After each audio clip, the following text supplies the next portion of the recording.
초막절에 예수님께서 이 생수의 강이다 말씀하셨습니다. 또한 그 다음 날 현장에서 잡혀온 그 음행한 여인, 그 여인에게 정말 죄가 무엇이며 용서가 무엇인지 율법과 복음, 그 은혜의 차이를 너무 극명하게 우리에게 보여주셨습니다. 그러면서 그 여인에게 가라, 다시는 죄를 짓지 마라. 여러분, 그것이 어떻게 가능할까요? 용서받은 사람, 거듭난 사람, 어떻게 성화의 삶을 사는가가 바로 오늘 말씀입니다. 가서 다시는 죄를 짓지 마라.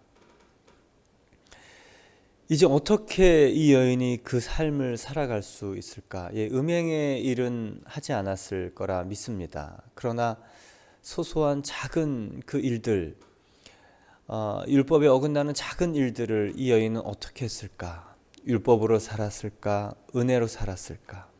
과연 예수께서는 우리에게 이룰 수 없는 이 불가능한 요구를 하신 것일까? 이 여인에게 도저히 이룰 수 없는 명령을 하신 것인가? 아니요.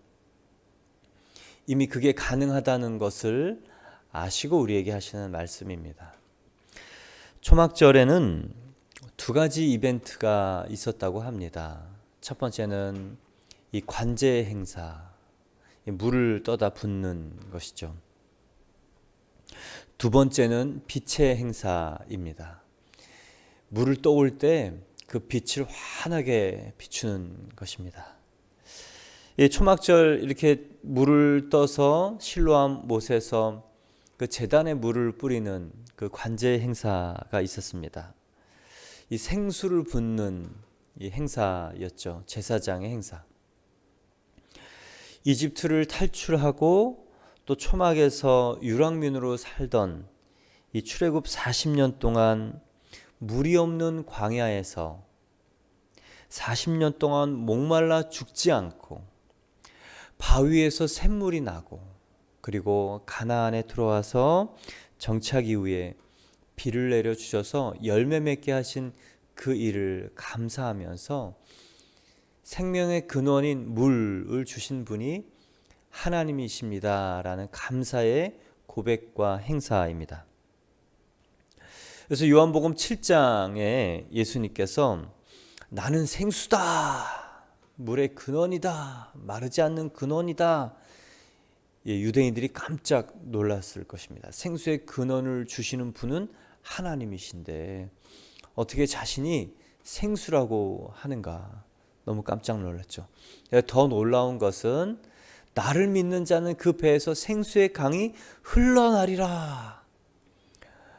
이 수원, 물의 근원이 인간 안에서 있을 수 있다는 이 알 법도 하고 모를 법도 하고, 그러나 구약에 에스겔을 통해서 하나님께서 말씀을 주신 바로 그 일이 우리 안에 가능하다라는 것을 예수님께서 선포하셨습니다.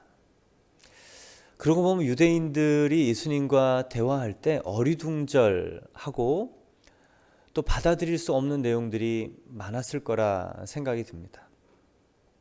그러나 예수님께서는 인간 이상의 존재이셨고 또 인간에게 필요한 것을 아셨고, 그래서 우리에게 당신을 계시하실 때 우리가 전혀 이해 못할 것으로 얘기하지 아니하시고 우리에게 필요한 것을 우리가 이해할 수 있는 만큼 말씀하셨죠.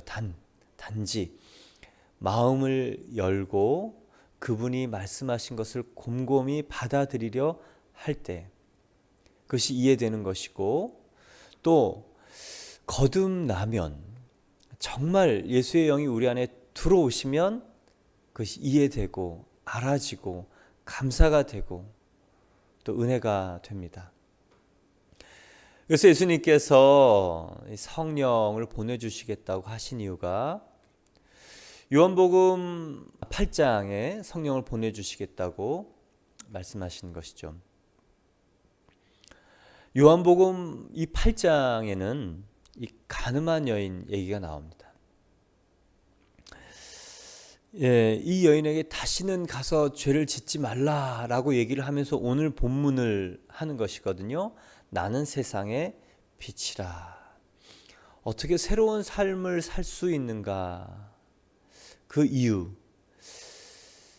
오늘 그 본문인데요. 초막절의 두 번째 행사는 바로 빛의 행사입니다.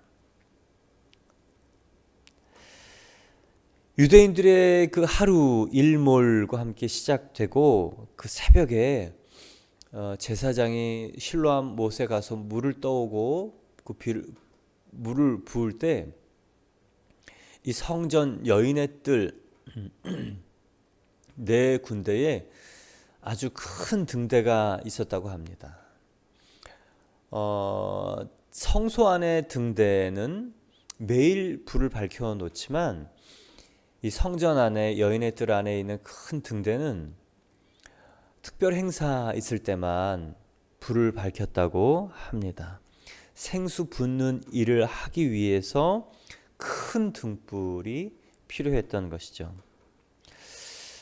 여러분 오늘 본문을 보면서 이 초막절의 행사 두 가지, 이 관제 행사 생수 그리고 이 빛의 행사를 보면서 정말 물의 근원, 농경 사회에서 비는 필수고 또 유랑 민족에게 이 오아시스 생수는 너무도 귀한 것이죠.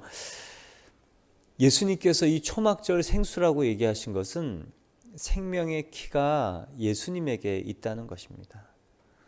예수님의 물의 근원이시고 생수이시고 예수님을 이 안에 받아들이는 예수 그리스도를 주요 그리스도로 영접하는 자는 이 생명의 근원을 받아들인다는 것이고, 그리고 이 빛의 행사 나는 빛이다 라고 하셨던 그 예수님을 받아들이면 우리 영혼에 불이 켜지고 갈 길이 보여지는 이 등대 같은 예수 그리스도의 인도하심을 만난다는 놀라운 이 거듭남과 성화, 칭의와 거룩함으로 변화되는 온전케 되는 일이 예수 그리스도로 말미암아 나타난다는 것을 오늘 우리가 배우게 됩니다.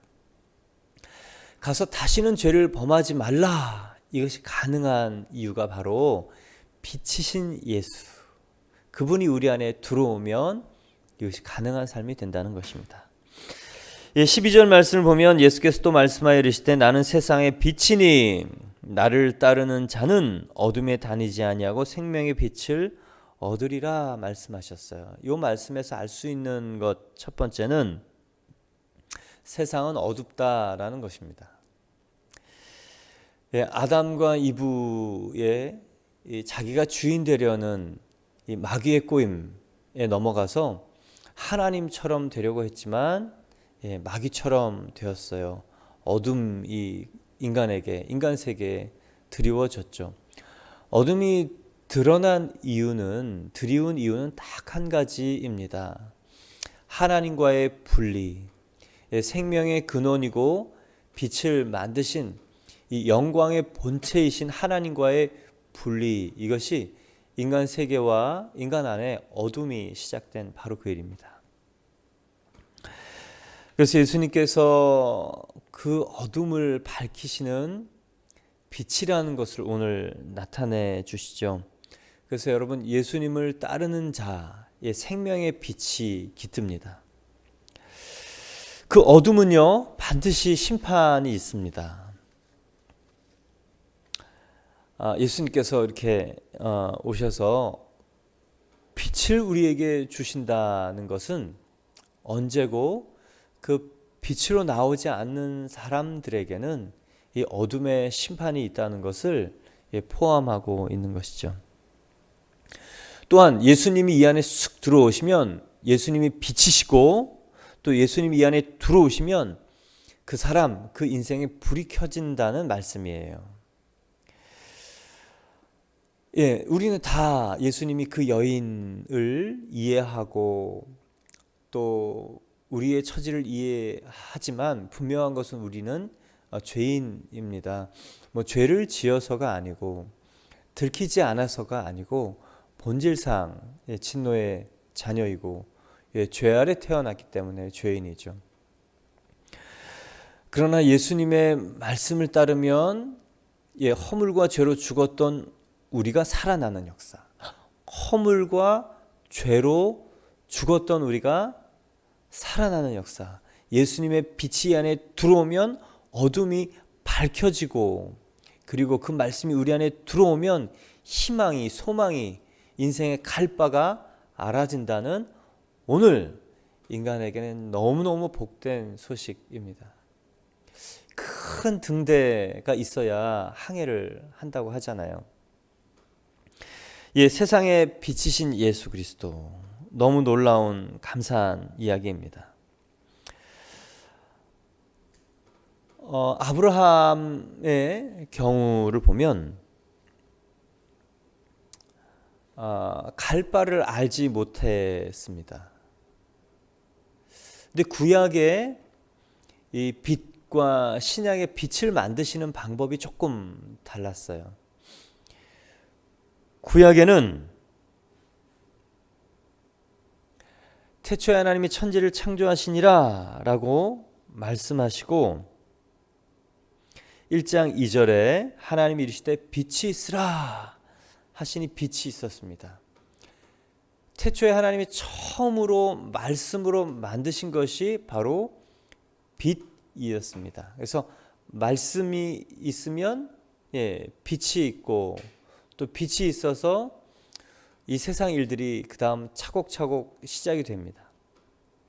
그러니 빛이 있기 전에 말씀이 있어야 된다는 것이 너무도 분명한 사실입니다.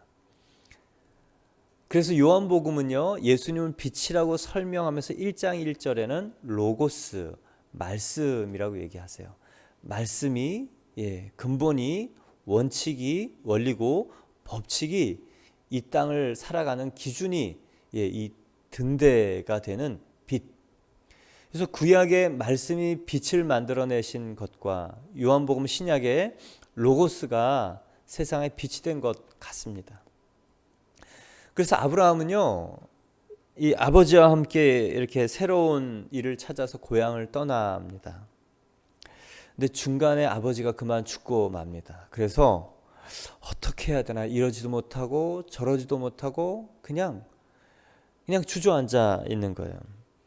그냥 여기서 인생을 다 허비하는 것이 아닌가, 어디로 가야 되나, 가야 되는가 말아야 되는가, 이 사람이 이 말하면 이런 것 같고 저 사람이 저 말하면 저런 것 같고, 이 갈대 같은 인생을 살아가는 것이죠. 어찌할 바를 모르던 이 한 사람 아브라함이요, 한날 자신 있게 길을 나섭니다. 길을 나서는 시작이 창세기 12장 1절에 그렇게 써 있어요. 너는 본토 친척 아비집을 떠나 내가 내게 지시할 땅으로 가라. 그래서요, 짐을 싸요. 일어나요. 우왕좌왕하지 않아요. 그냥 가자. 그래서 말씀이 내려오면 내 인생에 빛이 비춥니다. 목적지가 어딘지는 몰라요. 그러나 그 빛이 내 발의 등이요 내 길의 빛이 돼서 우리가 가야 할 곳을 정확히 인도하신다.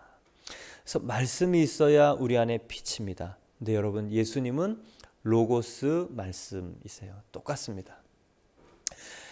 요한복음 1장에 보면 말씀이 육신이 되어 우리 가운데 거하심에 하나님의 아버지의 독생자의 영광이요 은혜와 진리가 충만하더라 말씀하시죠. 이 로고스 말씀이 육신이 되고 세상을 비추는 하나님 아버지의 영광의 빛이 됩니다.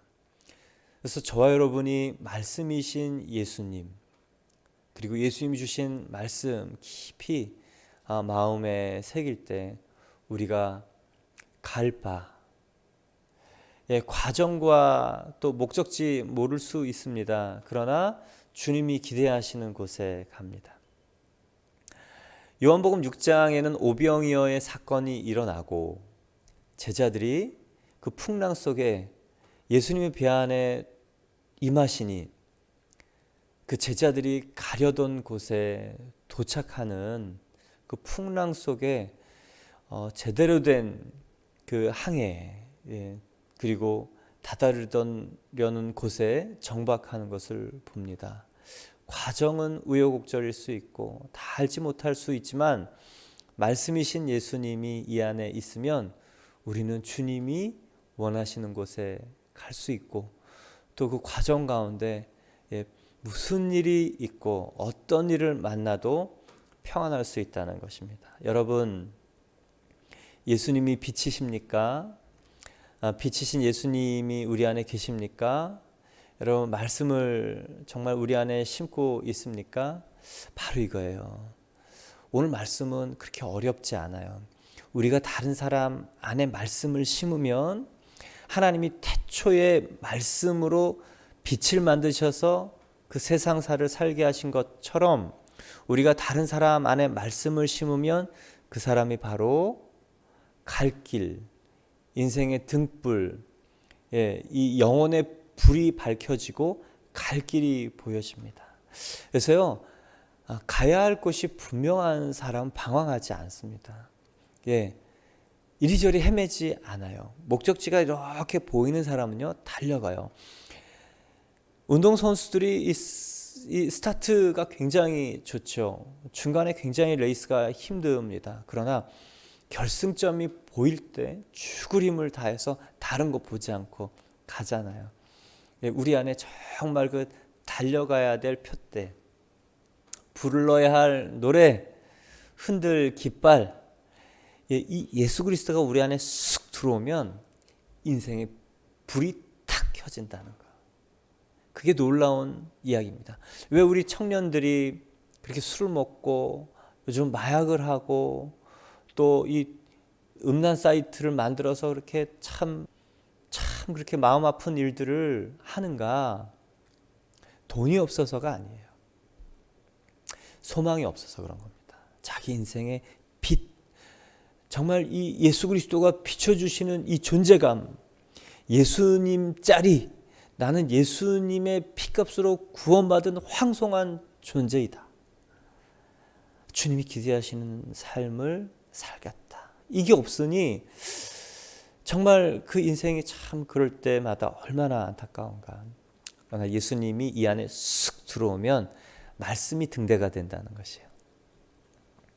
얼마나 감사한지 모릅니다. 여러분, 우리에게는 용기가 없는 것도 아니에요. 말씀이 없는 게 문제입니다. 돈이 없는 것 문제가 아닙니다. 그건 진짜 아무 문제가 아니에요. 이 세상을 만드신 말씀을 믿는 믿음이 없는 것이 문제인 것을 발견하게 됩니다. 그리고 이 재능이나 기술이나 학력이 없는 것이 문제가 아니고요. 소망이 없는 것이 문제이죠. 그러나 예수님이 이 안에 쑥 들어오면요. 말씀이 들어와요. 믿음이 들어와요. 소망이 들어와요. 힘있게 걷게 됩니다. 누구라도 그 일이 가능해집니다. 오늘 그래서요. 이 여인에게 가서 다시는 죄를 짓지 말라라고 예수님께서 말씀하시는 것이죠. 그런데 오늘 그 관제 행사와 빛의 행사, 그 초막절의 빛을 밝히는 이 유대인들, 이 제사장들의 이 관습이 참 눈여겨 볼만 합니다. 불을 밝히는 그 큰 등대를 어떻게 밝혔는가? 이 제사장의 헌옷을 이용했다고 해요. 이 여인의 뜰, 성전은 들어갈 수 있는 제한, 신분에 따른 장소의 제한이 있었습니다. 이 신분, 이게 계급이 되었고, 직분, 이것이 위계가 되어서 이방인이 들어올 수 있는 이방인의 뜰, 그 다음 이스라엘 여인이 까지가 들어올 수 있는 여인의 뜰, 또 이스라엘 남성들이 들어올 수 있는 이스라엘의 뜰, 그 다음에 제사장의 뜰, 그다음에 이제 지성소는 대제사장만 들어갔죠.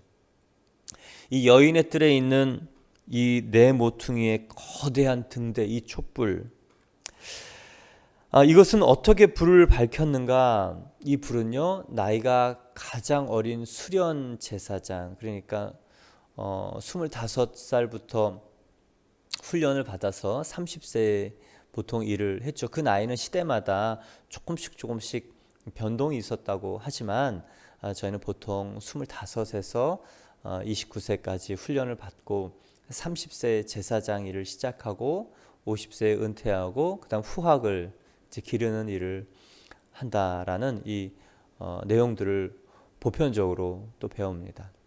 가장 어린 수련 제사장이 사다리를 타고 올라가서 높은 등대에다가 올리브 기름을 계속 붓는답니다.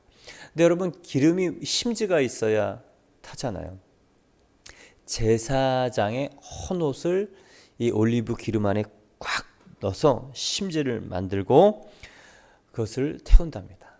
왜요? 제사장은 백성을 옳은 대로 인도할 역할, 빛 가운데로 인도할 역할이 바로 제사장의 일이었기 때문에 헌옷까지도 그 상징과 의미를 담아서 심지로 쓰고 헌옷을 태워서 불을 밝히고 큰 불이 켜져 있는 그때 이 초막절 생수를 붓는 그 일을 했다고 합니다. 제사장들, 이 구약에서 200년 전부터 내려오는, 그러니까 BC 200년 전부터 AD 70년 성소가 회파되고 무너지기 전까지 약 270년 동안 이 관제 행사와 빛의 행사의 그 일은 제사장의 헌옷으로 등불을 밝혔다고 합니다. 근데 예수님께서 나는 세상의 빛이다 라고 얘기했을 때 예수님은 무엇으로 세상의 빛을 밝히셨는가? 바로 예수님이 입으셨던 가죽옷입니다. 제사장들은 헌옷을 태웠어요. 그러나 예수님의 자기 육신을 십자가에 내어주시는 십자가의 죽으심으로 세상의 불을 밝히셨죠. 이 가죽옷, 인간의 몸을 입으신, 힘들여서 예수님께서 그 입느라 얼마나 불편하셨을까. 우리 작은 박스 안에 들어가는 게 힘들듯이 이 키 큰 농구 선수들이 작은 승용차 안에 이렇게 앉는 게 얼마나 힘들까. 그거랑 비교도 안 될 만큼 하나님이 인간의 몸을 입으신 그 일, 한 가지 이유입니다. 그 육신을 입고 바로 이 자신을 심지 삼아 세상을 밝히시려는 목적입니다. 마태복음 27장 45절 46절에 보면 예수님이 제9시 때 이렇게 서 있어요. 예수께서 소리질러 이르시되 엘리 엘리 라마 사박다니, 아버지 아버지 어찌하여 나를 버리셨나이까. 아침 9시에 십자가에 달리시고 12시부터 오후 3시까지는 어둠이, 온 세상 어둠이 다 몰려왔다고 써 있습니다. 어둠이 몰려왔어요. 이 십자가 주위로 어둠이 몰려옵니다. 왜 어둠이 다 몰려왔을까요? 이 세상 어둠을 예수님이 이제는 소멸시키시고 십자가에서 완전히 그 어둠을 흡수해서 없애버리시고 이제 완전한 부활의 영광의 빛을 비추신다는 이 자연적 상징입니다. 초자연적 상징이기도 하지만 자연을 통한 예수님의 상징입니다. 세상의 어둠을 몰아내시고 한 영혼 한 영혼 모든 사람의 내면의 어둠의 불을 밝히시는 것이 예수님의 생명의 일이기 때문에 그렇습니다. 여러분, 예수님은요, 그 가죽옷에 인간의 모든 존재의 어둠, 그리고 인간사 모든 부정한 것들, 존재적인 것들, 이 가죽옷, 인간의 가죽옷을 입으시면서 그것을 그냥 떠안고 심지로 태우셨습니다. 예수님은 죄가 없으시죠. 그러나 그 인간의 가죽옷 안에 묻어있는 그 수많은 근원의 이 얼룩, 여러분 얼룩을 어떻게 지울 수 있겠습니까? 표범의 그 반점을 어떻게 만들고 또 지울 수 있겠습니까? 근데 창조주 예수님은 그 일이 가능하다. 근데 그냥 되는 것은 아니고 창조주가 이 땅에 와서 자신의 몸을 완전히 심지로 태우시는 그 일. 오늘 본문을 보면 예수님은요 창조주시고요, 창조주임에도 불구하고 자신을 온몸을 불사르게 내어주신 하나님의 심지라는 것을 보게 됩니다. 기독교는 그렇게 어렵지 않아요. 기독교는요 참 쉽습니다. 간단합니다. 복잡하지 않아요. 우리가 이룰 수 없는 거룩, 존재적 부정을 벗어나는 일은 인간이 할 수 없기에 정말 그 기준을 가지신 하나님이 인간의 몸을 입고 오셔서 그 일을 하셨다. 그래서 그분을 내 인생의 주권자로 받아들일 때 그분이 행하신 모든 것이 우리 것이 된다. 죄를 깨닫고 의를 깨닫고 심판을 깨닫는 아주 간단한 것입니다. 누가 기독교가 어렵다고 그랬는가? 이렇게 쉬운 구원이 어디 있는가? 우리 인간이 얻을 만한 이런 쉬운 구원이 어디 있는가? 예수님이 값을 치르셨기에 인간은 정말 그것이 너무너무 쉽습니다. 여러분 10년 수도하는 거 여러분 쉽습니까? 아이고 그건 못해요. 우리는요. 면벽수도 잠 안 자고 나무 위에서 어떻게 못합니다. 이틀만 굶어도 못 살겠는데 정말 이 너무 놀라운 이 구원, 인간을 위해서 자신을 불사르게 십자가에서 죽으신 이분이 우리 안에 쑥 들어와 버리면 우리 영혼에 불이 딸깍 들어오고 이제 내 인생에 빛이 보이고 가야 할 곳이 알아지고, 그리고 그분과 함께 가다 보면 길이 없는 곳에 길이 나는 것. 우리는 계속 좋은 길, 밝은 길을 찾잖아요. 첩경이 어딘가 계속 두리번 하잖아요. 근데 예수님 이 안에 들어오면 관계가 없어요. 가는 곳이 길이 되고 하는 것이 표준이 되고 개척자의 삶을 살게 되고 많은 사람을 옳은 대로 돌아오게 합니다. 그래서 이사야 60장에 이 말씀이 있어요. 일어나라 빛을 발하라. 이는 내 빛이 이르렀고 여호와의 영광이 내 위에 임하였음이라. 보라 어둠이 땅을 덮을 것이며 캄캄함이 만민을 가리려니와 오직 여호와께서 내 위에 임하실 것이며 그의 영광이 내 위에 나타나리니 나라들은 내 빛으로 왕들은 비치는 내 광명으로 나오리라. 눈을 들어 사방을 보라. 무리가 다 모여 내게로 오느니라. 내 아들들은 먼 곳에서 오겠고 내 딸들은 안기어 올 것이라. 그때 내가 보고 기쁜 빛을 내며 내 마음은 놀라고 또 화창하리니 이는 바다의 부가 내게로 돌아오며 이방 나라들의 재물이 내게로 옴이라. 일어나라 빛을 발하라. 이 예수 그리스도. 근데 예수 그리스도가 이 안에 쑥 들어온 사람도 마찬가지로 일어나 빛을 발하여 정말 많은 사람들을 돌아오게 하는 별과 같이 빛나는 생명의 등대가 된다는 놀랍고 감사한 말씀. 사랑하는 성도 여러분, 저와 여러분 안에 이 영혼의 불이 활활 타오르고, 그리고 우리는요, 우리 심지 다른 빛을 우리를 태워서 줄 필요 없어요. 예수님이 다 하셨기 때문에 그분 말씀 로고스를 심으면 다른 영혼에 불이 생기고 등대가 생겨서 갈 바를 알게 된다는 것. 일어나 빛을 발하는 저와 여러분, 예수 그리스도가 초막절 이 생수이시며 이 정말 부끄럽고 수치스럽고 투석형으로 죽어야 되는 이 여인을 살리시고 본인이 대신 이 십자가에서 자신을 태워 온전히 죽으시며 우리 영혼의 생명의 빛을 비추시고 넣으시고 인생의 갈 바를 알게 하신 것처럼 저 여러분이 그 예수님 온전히 찬양하고 감사하고 감격하고 경배하며 이 세상의 빛으로 살기를 축원합니다. 우리 함께 기도드리겠습니다.